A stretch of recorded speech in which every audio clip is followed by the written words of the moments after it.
Ever since Formula One's new rules were announced back in 2019, there's been an obsession with how fast the new breed of cars would be compared with the previous generation that raced from 2017 to 2021. In Bahrain, we got our first real comparison at the end of qualifying. Low fuel, fresh tyres, 100% performance unleashed. And it told us some very interesting things about both the new and the old cars. So with the help of the 3D animation from our good friend Crash Along, let's analyse Charles Leclerc's 2022 pole position lap versus Max Verstappen's pole lap from 2021. And when we're done, we'll explain the reasons for these differences in more detail and what to expect for the rest of the season. The reduced drag of the 2022 cars make them faster in a straight line, so Leclerc approaches the first corner at a higher speed. But because the new cars are slightly harder to slow down and have less grip through the corner, Leclerc's approach is different. He gets off the throttle and onto the brakes a little quicker, but he still misses the apex slightly relative to Verstappen's lap, which is probably why his minimum speed is lower. Leclerc gets back onto the power out of turn 1 quickly, but the Ferrari needs a slightly bigger lift through turn 2, so Verstappen gains time there that he carries all the way up the next straight to turn 4.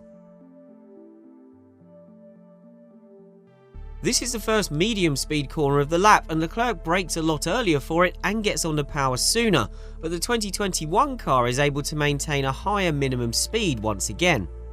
Plus the old car is more nimble, so Verstappen has gained time on entry and mid-corner and very quickly matches Leclerc's speed on exit too. That cements an advantage of over 3/4 of a second for the 2021 car in Sector 1 alone. To keep the comparison close, we'll reset the cars to start the middle sector together. This starts with one of the few areas the 2022 car is stronger. Leclerc once again lifts and brakes earlier than Verstappen for the fast right-hander, but he's still half on the throttle, whereas Verstappen comes off it completely. Leclerc can then get back onto 100% throttle and stay there, even though he needs a mega save to catch a big wobble through the left-hand part of the S's. Verstappen actually needs a quick lift, which means Leclerc is faster through this sequence. Now we'll see the 2022 car at its trickiest, because turn 8 and especially turn 10 are slightly more challenging in slowing the car down and rotating the rear. Leclerc has to hit the brakes earlier to slow the car down enough for the turn 8 hairpin, so even though the minimum speed is roughly the same, he's sacrificing time on entry and not gaining back as much on exit, despite being back on the throttle sooner. Then the track rises and flicks left through the fast uphill turn 9 before quickly falling away into the slow left-hander of turn 10. The inside front wheel is raised at this point, which heightens the risk of locking up. Turn 10 was a nightmare for the 2022 cars, and we see that in this comparison. Leclerc's earlier and harder on the brakes, so Verstappen gains time all the way to the apex. Again, Leclerc's off the brakes and back on the throttle sooner, but the payback on corner exit is not as much as what he sacrificed with a more cautious entry and lower minimum speed. Despite the relative delay getting onto the throttle, the 2021 car gained speed quickly down the back straight.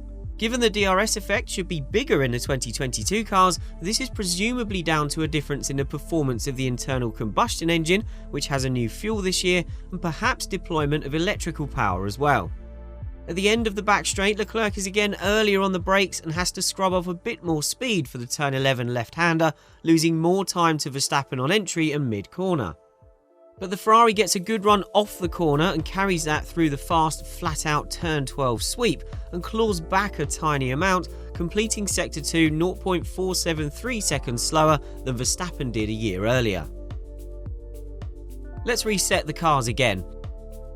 The final sector is where Leclerc starred on his 2022 pole lap, so we know we can trust this for a good reference against 2021. There are only 2 corners in this part of the lap, but this year's car suffers a big time loss in both.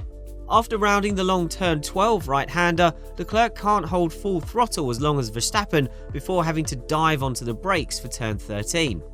That creates the biggest speed difference into a corner of the entire lap. And once again, despite getting on the throttle after Leclerc, we see the 2021 car edge clear on the second half of the straight. Surprisingly, the lap ends with Leclerc faster through the final corner, where a slight correction means Verstappen's minimum speed is lower, the only time across the entire lap that happens. Leclerc is quicker off the corner and maintains that speed advantage to the line, but still finishes the final sector almost 3/10 adrift.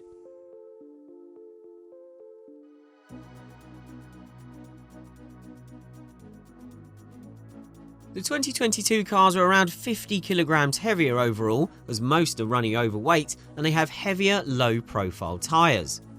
They are running stiffer suspension with no hydraulic trickery and have a poorer ride quality, plus they generate less aerodynamic load at low speed.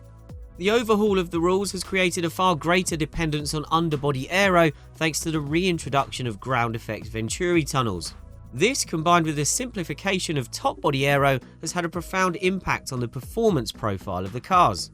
So when the cars brake and slow down, the ride height increases, the performance of the underbody aero reduces, and the cars simply have less grip. This makes them harder to slow down. The medium-speed corners are the point where the cars feel most similar to last year, but again the simplified aero means they are less consistent through the various phases of such turns. This is because the small vanes and flicks that were common on the previous generation of cars, in particular with the hugely complex barge boards, work to keep the airflow consistent. This year's cars have less potential for such fine-tuning, meaning there is more fluctuation of aero performance through corners.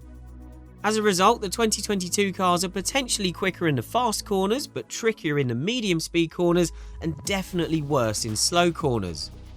The overall lap time difference depends on the track configuration, and as we noted in a past video, there will be times when the 2022 cars match or even surpass their predecessors.